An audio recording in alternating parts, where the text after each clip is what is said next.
Hello, welcome to today's video. My name is Nathan. Welcome to my channel, named after me, Nathan Elward. Best name ever.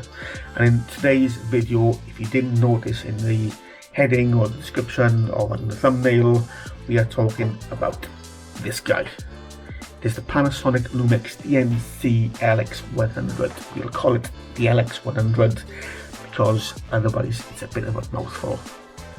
Okay, now if you'd have watched my last video, you heard me say that I was looking, I bought a camera, I was still waiting for it to deliver. That was this camera. I wanted something lightweight, something portable, something that takes good photos, easy to use, for the times when I'm not necessarily lugging my DSLR, my Canon 5D Mark III and all my interchangeable lenses, my filters, my tripod, spare batteries, etc, around me.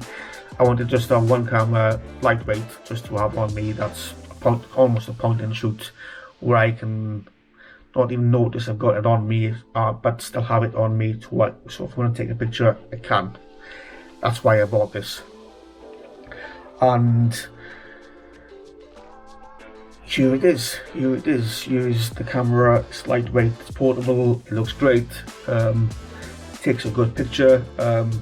It's just taken me a few days to set it up the way I want to. A bit of trial and error at the start to change the function of buttons and stuff, and put things on the LCD screen on the back for me to be able to use this camera the same way I use my Canon 5D Mark III, where when I first initially turned this on and tried to use it, I couldn't move the focal point, for example, around. I had to set that up in the menu.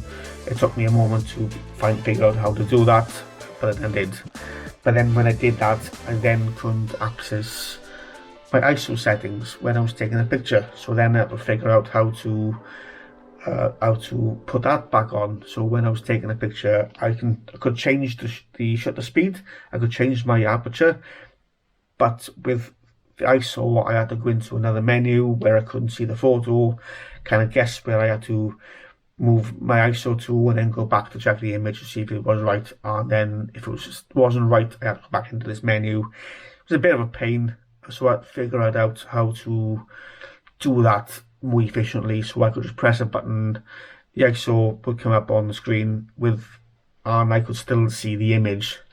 That's all set up now, which is great. It's more frustration at the start, but that's more me not knowing I needed to do that. And on a different camera with different names for things, with a different layout in the menus, it took me a bit of trial and error, a bit of faffing around and looking up online how to set the camera up the way I wanted it to get set up. So when I show you the photos I've taken so far at the end in this video a bit later on, or if maybe you've seen them on my Instagram already, I've already put them on Instagram and my Facebook page already. If you've seen them, then cool, hope you've liked them.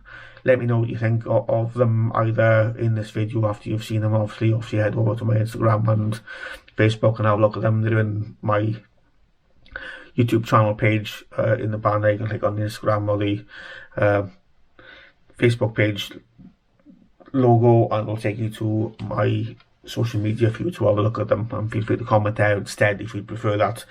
Now, a lot of them photos were taken with that issue with my ISO, where maybe I forgot either, for the most part, I'd underexposed a lot of these photos. So when I put them in Lightroom, I had to brighten them up a little bit, increase the exposure a little bit to get them to where they are. So now that shouldn't happen now. So when I go out with this camera next, whether it's later on today, it's going to be definitely next Saturday. I'm recording this on Sunday the 8th of June. On the 14th, which is Saturday coming, I'm going to London, and I'm only taking this camera with me. Hopefully, now with this camera set up, there'll be no more real issues with this camera. I can just pull it out of my bag, hang it on my neck, and go take some photos, and it's all set up. So it's a little bit of trial and error setting things up with this camera initially. That's just as much my knowledge of a Panasonic compact camera, the than it is, I think, with the camera itself. So no real issues with that. I just had to do a bit of setting up at the start that I didn't realize I needed to do. So that's all kind of done now. It's just a matter of now getting used to a camera that's, because it's compact, because it's got a smaller sensor in it, it's going to be not so good in low light. It's got lower megapixels compared to my 5D Mark III. So just getting used to having to increase my ISO a little bit, or change the settings a little bit, or be in environments when I'm taking pictures that are maybe a little bit lighter than or not as dark as places I would normally be comfortable taking pictures with my 5D Mark III. And remembering that it's the smaller 4/3 sensor rather than a full frame sensor. But beyond that, this should end up being a good camera. I mean, I like the photos I've taken so far. You'll see on this video, and some other videos some other photos I've taken. I've liked when I've looked at reviews on this camera, and they've shared photos of what they've taken. They've taken some really nice photos with this camera, and I'm really impressed at what this camera is capable of such a compact camera. Something that's 11 years old. Came out in 2014, I think, if I remember correctly.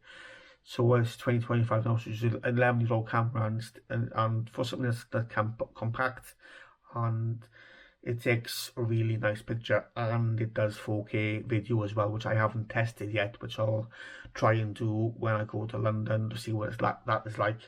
I'll do a video for my YouTube channel about my time in London as well, so I'll probably show you a bit of the 4K video I filmed and the photos from that as well, and give you a bit of more of a update on how I'm doing with the settings changing the camera, and see how I get on from there with this camera. So